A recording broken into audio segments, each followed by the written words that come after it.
Doctor Sunil Karpe जी के सानिध्य में साईं बाबा की महिमा को आत्मसात कर आध्यात्मिक जीवन जीने की कला सीखें। देखिए साई वाणी आस्था भजन पर प्रतिदिन प्रातः 7:20 बजे, आस्था पर प्रत्येक रविवार प्रातः 8:20 बजे। संपर्क सूत्र 9604050607।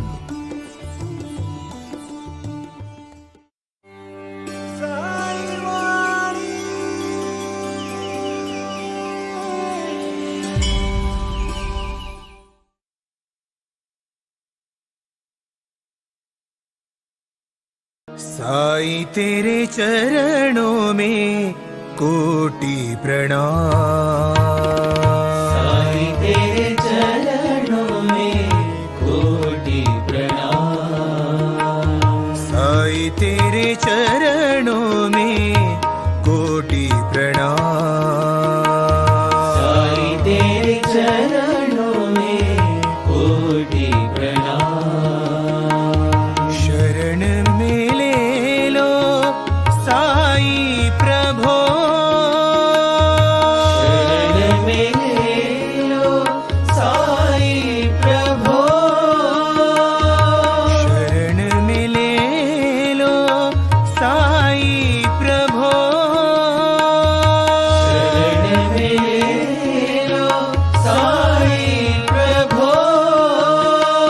साईं नमस्कार। प्रारंभ करो जारी रखो, इसी विचार सुंदर विचारधारा से साई वाणी का प्रारंभ हुआ।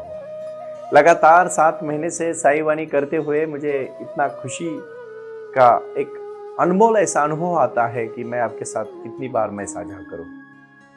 मैं हमेशा कहता हूं वो आए और आकर चले गए, मौन रहे और कुछ कहे गए। कुछ था जो बिन बाटे ही बढ़ गया, जल उठे दिए और अंधेरा झट गया। ये साईं बाबा ने अपने जीवन में ये जो भी कार्य किया है, उनका एक कबीर का दोहा मैं आपको कहना चाहता हूं।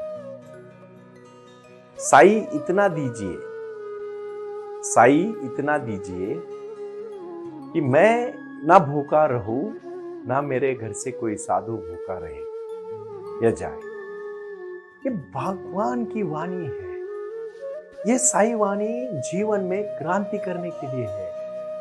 अभी अभी देखिए आप, इतनी खुशी की बात है। रोटी कपड़ा मकान शिक्षा और आरोग्य के प्रति कटिबद्ध होके हमने राजस्थान गवर्नमेंट के साथ, मध्य प्रदेश गवर्नमेंट के साथ और अभी बहुत सारी भूमिकाओं के विचारधाराओं के प्रति उत्तराखंड से भी, दिल्ली से भी हमें न्योता आया है कि आइए और आप हमारे साथ अन्न वस्त्र निवारा शिक्षा और आरोग्य के प्रति जो भूमिकाएं आप लेके चल रहे हो, आप हमारे पूरी टीम के साथ जुड़े और हम इस कार्य को लग जाए।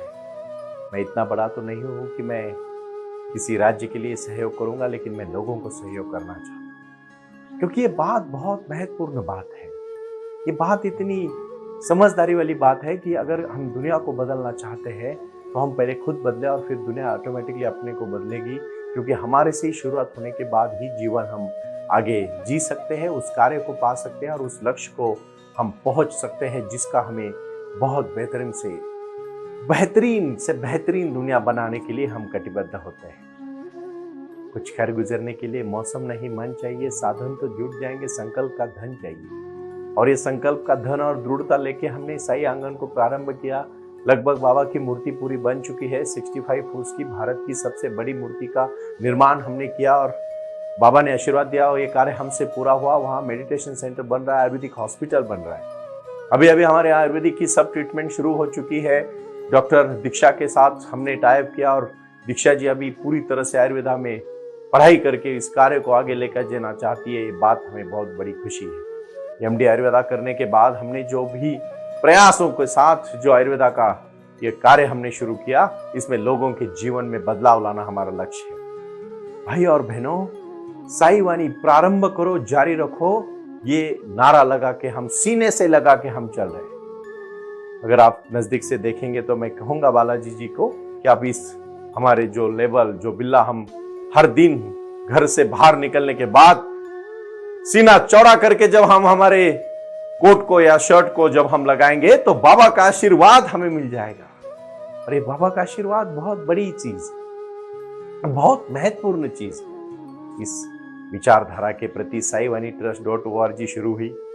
इसमें अभी लगातार बहुत सारे ब्रांड्स उसके साथ साईवाणी के साथ जुड़ रहे हैं और लोगों को रोजगार दे रहे हैं, ताकत दे रहे हैं, क्योंकि बहुत अच्छा हो रहा है। जब सुबह सुबह आप 20 मिनट साई योग करते हो, उसके बाद साईवाणी 20 मिनट सुनते हो, उसके बाद साई क्रिया 20 मिनट करते हो और उसके बाद साई ध्यान 20 मिनट करते हो, 80 मिनट में जीवन 80 साल जीने का जो एक गुरु मंत्र मैं आपको देने का प्रयास कर रहा हूं, उसको आप अपने जीवन में आत्मसात जरूर करें। आइए जुड़िए, ये जुड़ने का कार्य है, लोगों को जीवन में शक्ति देने का कार्य है और इसी कार्य को नाम दिया है साईवाणी प्रारंभ करो जारी रखो। मैं छोटी सी कहानी से शुरुआत करना चाहता हूं। कहानी बड़ी प्रीतिपूर्ण है। एक बार एक इंसान, चोरी का उसका व्यवसाय था, वो चोरी करता है और चोरी करके रात को बहुत सारे गहने चुरा के उस गांव से भागने लगता है। अंधेरा था,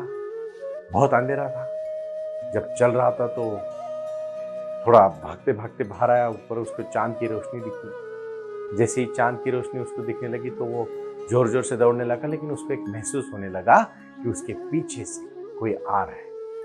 ये बात मैं इसलिए कहना चाहता हूं, बहुत सारी चीजें हम हमारी निजी जिंदगी में भी समस्याओं का सामना नहीं करते ना, इसीलिए वो बढ़ती है। बहुत सारे लोग समस्या को डट के उसके आंख में आंख डाल के बात नहीं करते, क्योंकि समस्या उतनी बड़ी होती नहीं, लेकिन उससे भाग के हम उसको और बड़ा करते हैं और एक प्रकार से हमारी भागना उसको सहमति दिखाने का भी वो अंदाजा निकालते हैं, रास्ता निकालते हैं। ऐसा मत करो कभी जिंदगी। अगर कभी कोई समस्या है तो डट के खड़े रहो, उसका सामना करो और देखो समस्या ऑटोमेटिकली कम हो जाएगी, भाग जाएगी। जैसे वो इंसान भागता था, उसकी परछाई उसके पीछे थी और दूसरा कोई नहीं था इतने रात में, लेकिन वो दौड़ा, उसको लगा और जोर से आ रहा था, और जोर से दौड़ने लगा, परछाई और जोर से उसके पीछे दौड़ने लगी, लेकिन वो इंसान है। हमने क्या, दौड़ते दौड़ते दौड़ते बाहर देखते, अंदर तो कभी देखते ही नहीं। अंदर देखना मतलब ध्यान करना। जिस दिन ध्यान करने लगोगे दौड़ खत्म हो जाएगी। चलोगे, जब चाहोगे तब दौड़ोगे, रास्ता भी निकालोगे। आलसी नहीं, बल्कि सच्चे कार्य के लिए ताकत से, लक्ष्य से, मकसद से जिंदगी के उस तरफ पहुंचने का प्रयास करोगे। लेकिन भाई और बहनों, जिस तरह से वो चोरी करके इंसान डर के कारण और पीछे कोई भाग रहा है, कोई दूसरा नहीं था, उसकी परछाइयां थी, उसी के साथ साथ भागने का कार्य कर रहा था। अचानक से उसको चक्कर आती है, नीचे गिर जाता है, पेड़ के नीचे पड़ता है, गिरता है नीचे और देखता है वो तो पीछे में कोई नहीं है। फिर वो कहां गए, उसने तो अभी अभी तो पीछे था, पेड़ तक पहुंचने तक मेरे पीछे कोई भाग रहा था और 2 सेकंड में कहां चला गया, क्योंकि पेड़ के नीचे चांद की रोशनी नहीं थी, इसलिए परछाई नहीं दिखी। उसको लगा मैं अकेला ही हूं, कहां छुपा है। थोड़ा टाइम, थोड़ा आराम करने के बाद वो फिर से निकला। फिर से निकलने के बाद फिर से वो चांद की रोशनी दिखने लगी, तो फिर से उसको लगा पीछे कोई है और फिर उसको समझ में आया कि मांजरा क्या है। और फिर उसने इधर उधर देखा और समझ गया मेरे पीछे भागने वाला दूसरा कोई नहीं, मेरी परछाई है। यही तो करते हैं हम जिंदगी। समस्या छोटी छोटी होती है, इतना हम उससे भागते हैं, इतना करेज, इतना साहस नहीं रखते कि उस समस्या के आंख में आंख डाल के देखे, समस्या भाग जाएगी। इसी प्रकार जीवन जीने की कला अध्यात्म आपको सिखाता है और इसी का तो मेरा प्रयास है। साईवाणी प्रारंभ करो जारी रखो। साईवाणी ऐप, भाई और बहनों, मैं फिर से आज आप सबको विनती करना चाहता हूं, जितने भी पूरे विश्व से लोग सुन रहे हैं, मैं उनको कहूंगा साईवाणी करने के बाद, साईवाणी सुनने के बाद जीवन में क्रांति लाना जरूरी है, अमूलाग्र बदल लाना जरूरी है। और अपने जीवन में जैसे बदलाव होंगे, साईं बाबा अपने भक्तों को यही तो कहते हैं, क्यों भाग रहे हो? अगर आपका कर्म अच्छा है तो आपको भागने की जरूरत नहीं और प्रयास करना जरूरी है। मैं आपको दूसरी बात बहुत तहे दिल से आज कहना चाहता हूं। मैं एक छोटी सी कहानी से इसको भी मैं शुरुआत करूं, क्योंकि कहानी से आप थोड़ा जल्दी समझते हो तो मैं कहानियां बताना उचित समझता हूं। वो कहानी ऐसी है, एक बार एक अंधा इंसान, उसको बताया जाता है कि तू इस जहां भी तू बंद है वहां से बाहर निकलने के लिए 1000 दरवाजे हैं। और वो तो अंधा था, दरवाजा जैसे खोलेगा बाहर दीवार है, लेकिन एक ही जगह पे ऐसा है जहां बाहर दीवार नहीं है। तू दरवाजा खोल ले, बाहर निकाल।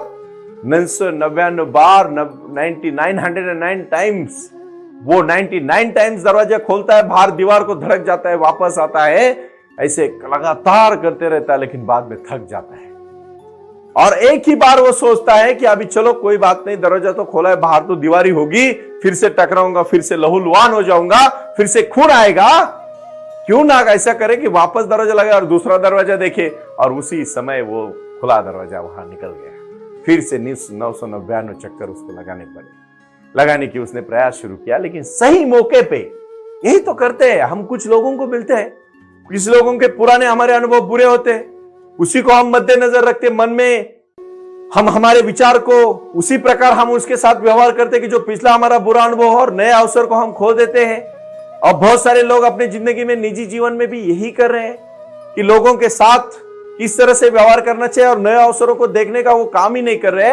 यही मैं आज आपको कहना चाहता हूं, यहां हर दिन नया है, हर अवसर नया है, हर समस्या बदल चुकी है, हर राष्ट्र नया है, हर इंसान बदलता है। मैं तो कहता हूं हर 10 साल के बाद व्यक्ति के जीवन में भी, शरीर में भी बहुत बड़े बदलाव होते हैं। मन तो हर मिनट में बदलता है। अंगुली मार का आपने देखा, इतना भगवान बुद्ध के सानिध्य में और वो भगवान बन गया, नर का नारायण बन गया, वाल्याकोली का वाल्मीकि ऋषि बन गया। ये सब बन सकता है तपश्चर्या के कारण। अगर आप में भी कुछ बुराइयां है तो उसको निकाल के फेंको और उसी मोमेंट से जीना शुरू करो। आज का साई वाणी का बहुत महत्वपूर्ण विषय मैं कहने जा रहा हूं। अगर कुछ बुराइयां आप में है तो उसके बारे में ज्यादा सोचो मत। जिस दिन जागे उस दिन सवेरा।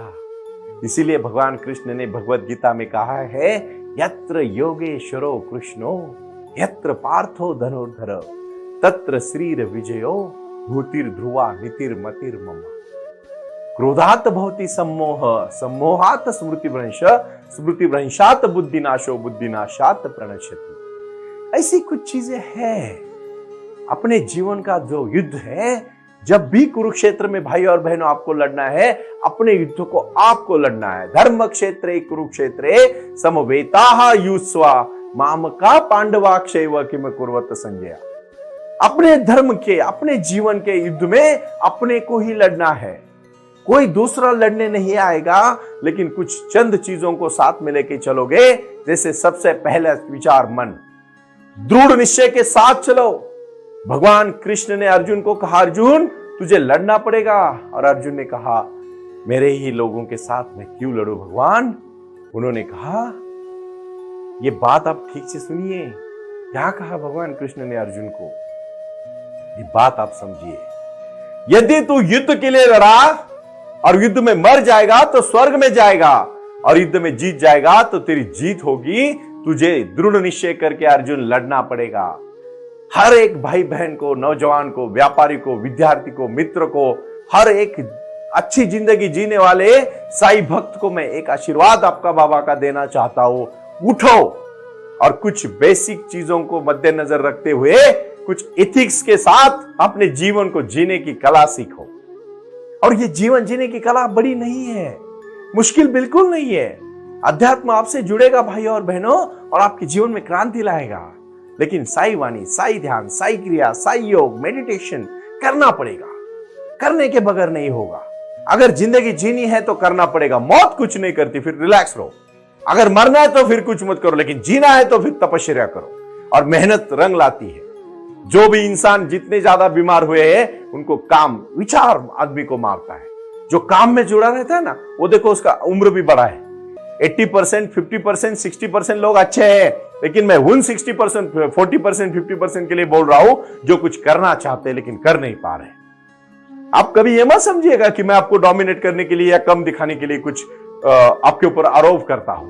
मैं सिर्फ कुछ उन लोगों के साथ, जो मुझे हर दिन फोन आते हैं, बहुत सारे लोग पीड़ित है, समस्या से जुड़े हुए हैं, उन लोगों को। आज मुझे एक औरंगाबाद से मेरे एक बहन ने फोन किया और बेचारी रो रही थी और कह रही थी, मेरा बेटा मुझे मारता है। 67 इयर्स की एक मां बोल रही थी ना, बेटा मुझे मारता है। तो मेरे कलेजे में बहुत बुरा लगा मुझे। मां, एक मैं इसीलिए कहूंगा आपको कि इस तरह से आप अपने मां बाप से व्यवहार मत करिएगा। होगी उनसे कुछ गलतियां, लेकिन वो आपसे बड़े हैं और वो है इसीलिए आप हैं। मां बाप की पूजा ही भगवान की पूजा है। साईं बाबा ने हमेशा कहा है, श्रद्धा और सबूरी सबका मालिक एक। परमात्मा वृद्धों की सेवा, घर वालों की, माँ बाप की सेवा, उसी में तीर्थ है, उसी में भगवान कृष्ण के बारे में तो उन्होंने तो कहा ये जीवन है भाइयों। कार्तिकेय को जब कहा पूरे पृथ्वी को प्रदक्षिणा करो, वो निकला मोर पे बैठ के, लेकिन गणपति जी ने अपने माँ बाप शंकर और पार्वती को प्रदक्षिणा की और आशीर्वाद लिया। और गणपति ज्ञान की पुजारी, ज्ञान के भगवान कहे जाते हैं। वक्रतुंड महाकाय सूर्य कोटि समप्रभा निर्विघ्नं कुरु देवो सर्व कार्येषु सुसर्वदा। ये क्यों कहा है? माँ बाप में भगवान है। आज का जो साई वाणी का गुरु मंत्र है वो ये है कि जागो, उठो और तब तक मत रुको जब तक मंजिल को पा नहीं लेते, लेकिन मंजिल ऐसी पाओ कि वहां से पीछे आने की आपको जरूरत ना पड़े। हर चीज में महत्वपूर्ण है, नीतिमत्ता है, सिद्धता है और विचार है। उस विचारधारा के प्रति सबका मालिक एक। प्रारंभ करो, जारी रखो, इसी विचारधारा साई वाणी जारी रहेगी। आप आओ, जुड़ो। प्रणाम। ओम साई राम। प्रारंभ करो, जारी रखो। इसी विचारधारा से साई वाणी का प्रारंभ हुआ। शिरडी के साई बाबा का आशीर्वाद पाके खुद अपने जीवन में एडवोकेट डॉक्टर सुनील नाना साहेब करपे जी ने साई वाणी के इस कार्यक्रम को प्रारंभ करते हुए 21वीं सदी को सही में साई बाबा के आशीर्वाद से लोगों के जीवन में बदलाव एवं खुशियां लाने के लिए साई वाणी का प्रारंभ किया। लगातार लोग साई वाणी को सुनते आ रहे हैं। साई कृपा जो साई ध्यान से जुड़ी हुई है, क्योंकि मेडिटेशन ही एक ऐसी शक्ति है जो जीवन में क्रांति ला सकती है, बदलाव ला सकती है और खुशियां दे सकती है।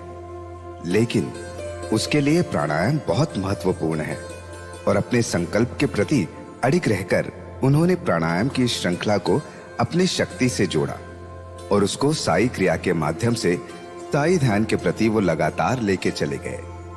इन सब क्षेत्रों के लिए एक ऐसा परिक्षेत्र होना चाहिए जहां लोग आए और रुके। शिरडी में साई बाबा के समाधि के आशीर्वाद के बाद उनको ज्ञान और ध्यान दोनों की शक्ति देने का प्रयास किया जा रहा है। इसीलिए साई बाबा की 65 फुट हिंदुस्तान की सबसे बड़ी प्रतिमा बनाकर वहां बाबा का मेडिटेशन सेंटर खोला गया है। साई आंगन इस नाम से यह जाना जाता है। देऊळगांव गाड़ा, तालुका दौंड, जिला पुणे, यहाँ साई आंगन की और बारामती क्षेत्र में साई आंगन में इसी क्षेत्र की निर्मित करते हुए उन्होंने यहाँ निजी व्यवस्था के साथ बच्चों के लिए गुरुकुल सिस्टम का इंग्लिश माध्यम का स्कूल, जहाँ बच्चे पढ़े और जहाँ बच्चे गुरुकुल में रहकर गुरुकुल के माध्यम से गुरुर ब्रह्मा गुरुर विष्णु गुरुर देवो महेश्वरा गुरु साक्षात परब्रह्म तस्मै श्री गुरुवे नमः इसका ज्ञान ले पाए। इसी के लिए इसे पूरी तरह से सीबीएसई एवं गुरुकुल के माध्यम से बच्चों को एक सुजान एवं भारत का एक ज्ञानी और अच्छा नागरिक बनाने के लिए वे ये कर रहे हैं। उसी के साथ हेल्थ इज वेल्थ कहते हैं कि शरीर ही सबसे महत्वपूर्ण संपदा है और उस संपदा को आयुर्वेदा के माध्यम से लोगों को जोड़ना चाहिए। इसीलिए उन्होंने यहाँ साई वाणी आयुर्वेदा हॉस्पिटल की भी निर्मित की है और उस कार्य के लिए वो पूरी तरह जुड़ चुके हैं। पूरे विश्व से लोग साई क्रिया और साई ध्यान के माध्यम से जुड़ रहे हैं और इसीलिए उन्होंने साई वाणी trust.org इस ई कॉमर्स की भी स्थापना की है। इस ई कॉमर्स के माध्यम से हजारों करोड़ों भाई बहन को उन्होंने व्यापार करने के लिए प्लेटफॉर्म दिया। उनकी कला, उनकी क्षमता, उनका ज्ञान लोगों तक पहुंचाने के लिए साई वाणी trust.org बहुत बड़े लेवल पर महत्वपूर्ण प्रयास कर रहा है। इसीलिए यहाँ आए। ये बाबा की नगरी है। यहाँ बाबा का विज्ञान, बाबा का आशीर्वाद एडवोकेट डॉक्टर सुनील नाना साहेब करपे जी के साथ लोगों तक पहुंच रहा है। हमसे जुड़े रहने के लिए आज ही साई वाणी के ऑफिशियल यूट्यूब चैनल को सब्सक्राइब करें या अधिक जानकारी के लिए संपर्क करें 9604050607। ओम साई राम। प्रारंभ करो, जारी रखो।